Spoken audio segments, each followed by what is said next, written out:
Lost World. And Spartie actually got the spawn over by that mega house. He's going to have shards. Probably going to have this upper yellow and, of course, the LG. But here comes Cooler already up there. Well, he didn't really do any damage to Spartie. In fact, I think Cooler was on the receiving end of most of it. Well, fairly even start, Jay. Yep, pretty even. I'm just setting up my my stuff here. Cooler doesn't have an LG and only just got his rocket launcher, some ammo by picking up a new rocket launcher actually. Not so much damage off the yellow there, doesn't affect him too much, but Cooler does look like he's kind of in position at least to do a lot of damage over it by the red, and that was a good rocket. And Cooler once again, oh no, the rocket from Spartie sends him into the lava, and Spartie knows, he's going to know there's a kill to have here, and he does make it happen with the rocket launcher. And yeah, and Spartie, you know, he knew that one was available to him, got in position, great rocket, and Cooler was just, you just don't expect that to kind of happen. What a great rocket, and what a great opening frag from Spartie, and that's about as good as you can hope, you know, how something should happen.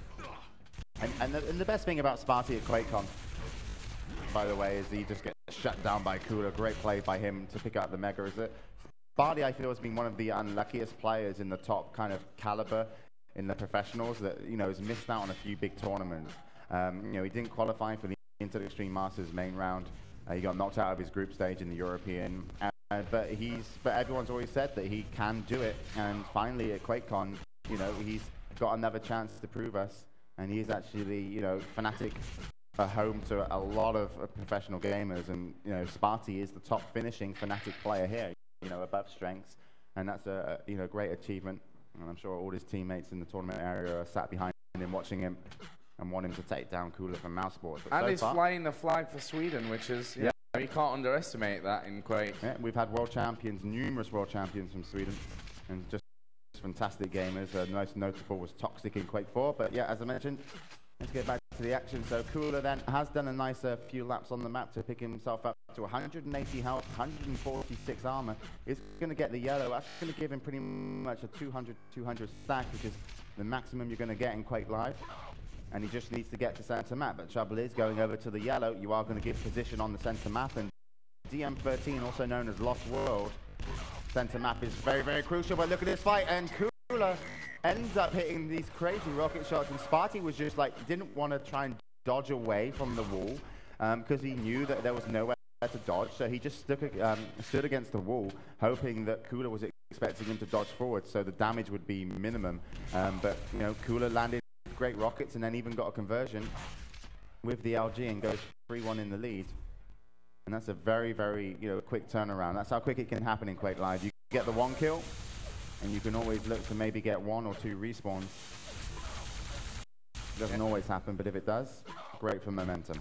Yeah, and the thing is that Cooler's actually taken away both of those yellow armors there, so it's really slowed, you know, any possible kind of comeback here for Spartie. He got himself in just now up onto that upper yellow, but by the time he's got 50 armor, Cooler's got 180 health and 180 armor now, so he's looking very, very stacked. He's probably going to take this middle map area now, and that's where he'll maybe look to dominate. But he's going to actually wait to cut Spartie off, and surely all Spartie's armor's gone. Too much damage yet. And Cooler's still there, and that rocket going through the gap, landing at the feet of Spartie. It's 4-1. Mega health up in just a few seconds. Red armor will follow for a pick-up, and that's a jump down from Spartie. And, well, that's kind of just throwing away a point. I mean, well, he obviously didn't know that Cooler was stood there, otherwise he wouldn't do it. I mean, and it's credit actually to Cooler, because most players might have been in that room by the mega to make sure they take it, but Cooler actually stood to defend the room on the outside of it, which is, you know, kind of, you can just say that's an offensive way to defend, which basically meant, you know, Spartie tried to, you know, catch him out, jumped in, and it wasn't successful because of Cooler's positioning, and that's a big thing here on Lost World. You know, controlling the middle area of the map is always going to give you most likely an advantage.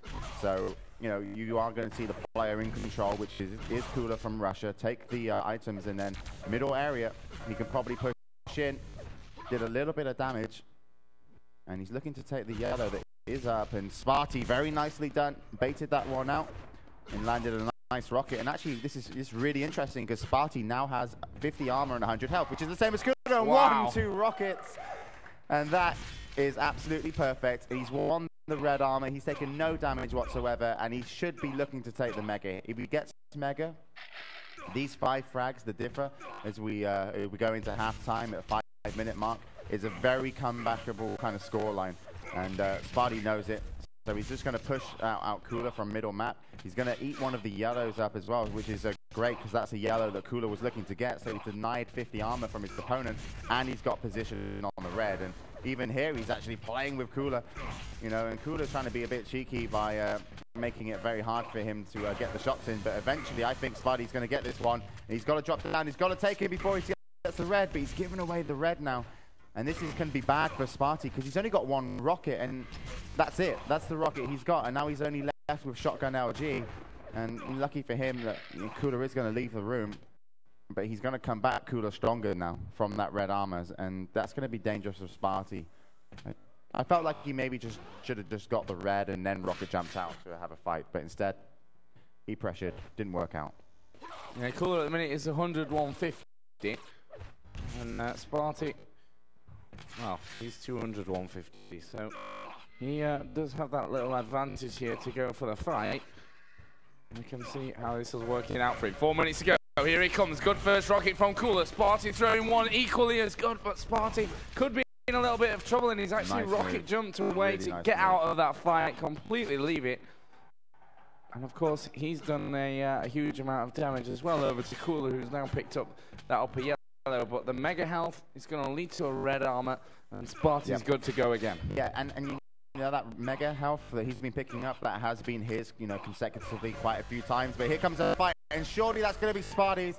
Really, really easy, that one. LG was absolutely perfect. It wouldn't have mattered how much, you know, Cooler would have hit rockets. He didn't have enough time with the health he had to kind of defend himself. And, you know, just talking about the item timing here on the map, as Spartie looks to kind of take Cooler down once again. He should be doing it. Yes, he does. 32 health remaining. Gets the red, and he's got a 50 health bubble down here as well. But just to talk about the item timing that, you know, Spartie's been taking this Mega. You can see that's the blue M on the left-hand side. This is only visible for us, the commentators, and you at home. The pro players in Quake Live don't get the item timings. They are timing all items either off the clock, you know, or in their head just by feeling.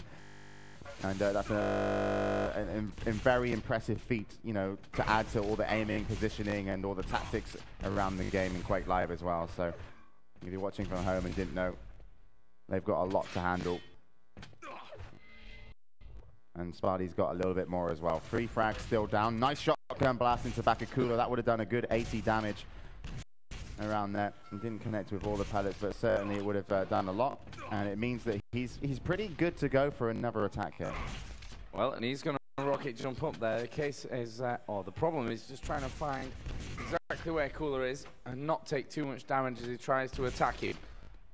There's a red armor, and yeah, he's up to 170, 170. So, you know, perfect time as well, because if he's able to maybe take away one of these yellows from Cooler, it really puts Cooler's game back, because Cooler, as you can see, is now, after that last yellow, on, you know, a lot of armor, 200 armor almost. So Spartie's got to be careful, because his next Mega could be a challenge here, and Cooler's actually up above him. Lots of rockets in. It is collected here by Spartie, but rocket jump in middle. Cooler doing lots and lots of damage. Spartie gets out of range of that LG.